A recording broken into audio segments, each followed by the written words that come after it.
From the first ever powered flight, 130 years ago, on the wood and canvas built White Flyer, airplanes never stopped evolving, becoming bigger, faster, and able to travel longer distances.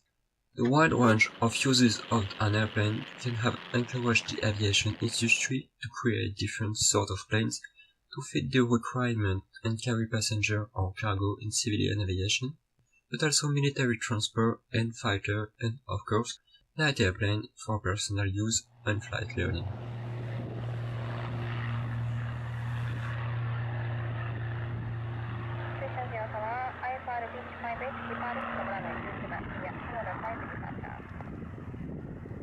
The need for a flight simulator was felt as early as the 1920s, and the first so-called link trainers.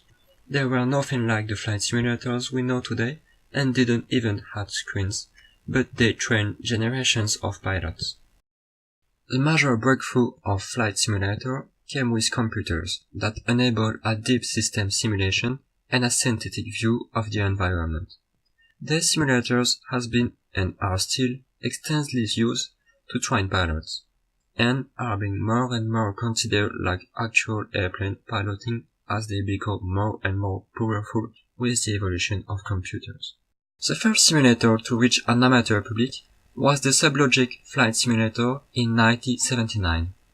It was only made of different lines of 3 colors that were representing things like airspeed indicator, or even the exterior terrain. Like most 80s high-tech, it looks absolutely ugly, but it was a pioneer. 1982 saw the birth of a series, the well-known Microsoft Flight Simulators. Like its predecessor, the first flight simulator was really basic, and it looked fairly similar. The public success of the software provided for new versions released on regular basis, improving graphics, adding aircraft, buildings, roads, drivers, and, of course, improving flight dynamics, making the whole thing more realistic. From Flight Simulator 95, airports outside the USA were included, the final objective being a precise and accurate world representation, bringing this simulation for amateurs closer to the professional one. A century after the first powered flight of humanity came FS 2004, including a lot of outstanding aircrafts like DC-3, White Flyer, Boeing 747. Finally, 2006 was the year of FSX, the most sold version of Flight Simulator history, still being used today. Different simulator brands exist today, competing to take over the succession of Microsoft's saga now ended. Each one has advantages over the other, but the only real difference with professional simulator is now the hardware. Still much too expensive for the general public. However, the software are now fairly similar. In this video, we will talk in general about the latest version of Flight Simulator, FSX and Prepare 3D. Once you have installed your Flight Simulator, you have plenty of planes, weather conditions, and thousands of airports available. But one of the best things with Flight Simulator is that you can use add-ons. Add-ons are programs that you can add in your Flight Simulator to make it more beautiful and realistic. You can have new planes, new airport scenery, better graphic clouds, real weather station program to get it as real as you can. One of the good things with add-ons is that everybody can make it. It is just coding and modeling. You can find them for free, or you can buy them for a price from €5 to €150. About the plane add-ons, there are some of them that are very close to reality in terms of graphics, system, and flight dynamics. We will use this kind of planes for the rest of the video. One of the main goals of Flight Simulator is to learn how to fly and improve yourself. One of the advantages of Flight Simulator X is the learning section. In this section, you will find a lot of documentation about theory, and you will find the practical missions. The missions are set in order of difficulties. For beginners, from how to take off a plane to how to land a plane. For advanced pilots, there are stall training, radio navigation initiation, ATC training, etc. There are instrument pilot lessons like ILS training, BOA training, etc. Also on small plane, you can find emergency lessons like engine fire, short runway takeoff, etc. And finally, there is airliner lessons, where you learn how to fly a Boeing 737. The good thing with these lessons is that it's interactive. For example, if the instructor asks you to set flaps 1, if you don't, the lesson will end. It is the best way to learn severely. With this lesson, you will have learned the basics of flight. You can now make the flight you want and have fun. Don't forget that the more you fly with rigor, the more you will progress. There is two very difficult things to learn when you're a student pilot: emergency procedures and dangerous airport. First, let's talk about the emergency procedures. You can create on Flight Simulator almost every emergency that exists. For example, engine fire, hydraulic failure, electrical failure, radio failure, instruments problems, etc. When you're selecting your problem, you will choose if you can cancel the failure by applying the normal procedure, for example, if you can restart an engine failure, or if you can't. In aviation, you have to expect even the worst emergency that can happen. One of the good things with Flight Simulator emergency part is that you can train yourself to learn a plane with all the failures that can happen, just to be prepared in case of, and repeat this until you can land properly. The bad point of these failures is that you select yourself the failure that you want. For more realism and surprise, you have programs that create random failures at any time of the flight. Now, let's talk about improving on a dangerous terrain. There are 41,000 airports in the world, but only less than 100 are considered as dangerous. They are dangerous for many reasons: short runway, strong winds, bad weather, hard approach.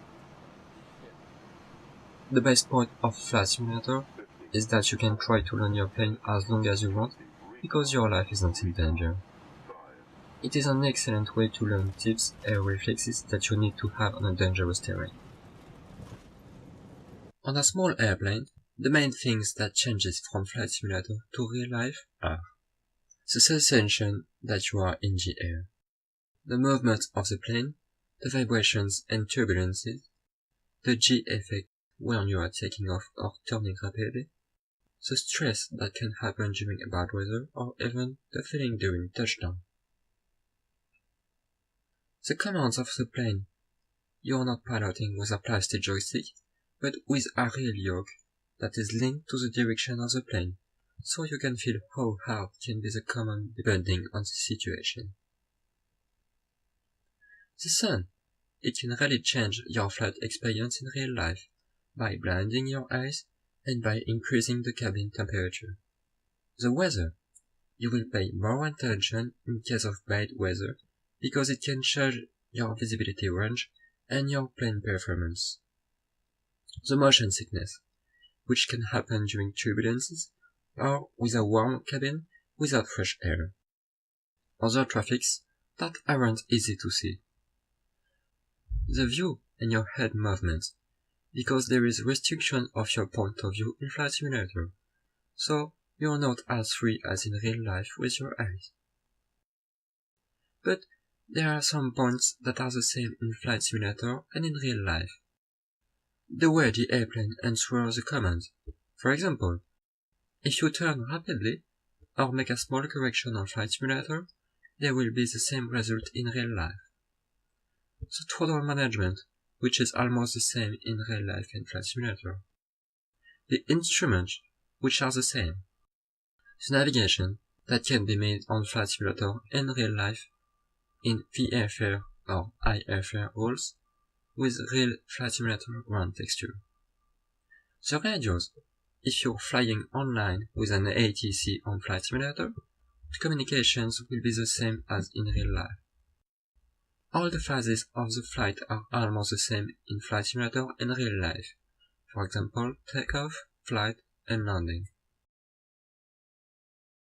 During the training, of airliner pilots, they train themselves on big realistic simulators that reproduce exactly the aircraft movements and the feelings. These realistic simulators cost around 30 million euros. Between flight simulator and real life, there is also a few changes. First, all the changes that we saw in the first part about the session: commands, sun, weather, airsick, and traffic visibility. But there are a lot of points that are reproduced in Flight Simulator, like in real life. For example, the flight performances and the way the aircraft is responding to your commands. The aircraft systems, like all the instruments, the FMS, the hydraulic system, etc. The emergency procedures that are exactly the same that you will apply in case of an emergency. Training for emergencies is an interesting point of flight simulation. Obviously, they permit to practice emergency drills over and over and without risks. Not like in real life, where the failures aren't always what can really happen. For example, if you want to train for a dual engine failure in flight, you will never really turn off both engines. You will just reduce the throttle to idle and then try to land the plane with minimum of power. It's a good exercise, but it is not what will really happen during a real flight. Moreover, you don't have any major stress in case of real flight training, because the aircraft is configured to let you escape in case of real problem during the exercise. The other difference is about human reactions during real failure. For example, in case of real problem, the pilot's stress can sometimes let them make more errors than they should do, leading to a crash, even if they were prepared. A good point is that pilots that have been prepared for emergency on simulator are often able to solve the problem and land the plane safely. There are some airports that require a special qualification to land on it, and pilots are often prepared by using Flight Simulator. There is no really big difference when you are training on a dangerous airport in Flight Simulator and in real life. You will be trained with all the weather that is possible, like hurricane, strong turbulences, or even wind shear, and trained to emergency procedures on this airport. If the training is a success on simulator, it will be the same in real life, because as long as you can do it in simulator, you can make it in real life. If you are interested in aviation, you have probably wondered if you should start getting pilot lessons in a flying club. But one of the main reasons that you don't go in a flying club is the price of it. In fact, an hour of flight of the Air 400 costs around 150 euros, and you need to get 45 hours to get your pilot license. If you are wondering about helicopters, it is about 500 euros per hour on a small chopper. And if you want to pilot big airplanes like A320 to be an airliner pilot, you need to pay an ATPA license in a school where the price is around 100,000 euros. Unfortunately, flying is for rich people, but there is a way to enjoy the pleasure of flying for less money. This alternative is Flight Simulator. You have different choices. You can just simply buy a computer and a joystick, or you can build your own simulator. If you prefer the easiest way, it could cost from 800 to 1,500 euro for a good computer, and 50 to 500 euro for one of the best yoke, throttle and rudder. And then you have electricity cost. But what can make the difference in the price are the add-ons. You can have plenty of expensive add-ons for the best realism, or you can just select a few add-ons. So the price can vary in total from 1,000 to 2,500 euro. If you want to build your own cockpit, it is more expensive. It depends if you build all the components yourself with wood and other materials, or if you buy the entire simulator from a special factory. So the price can vary from 10,000 euro to 40,000 euro for a real simulator with a real plane cockpit.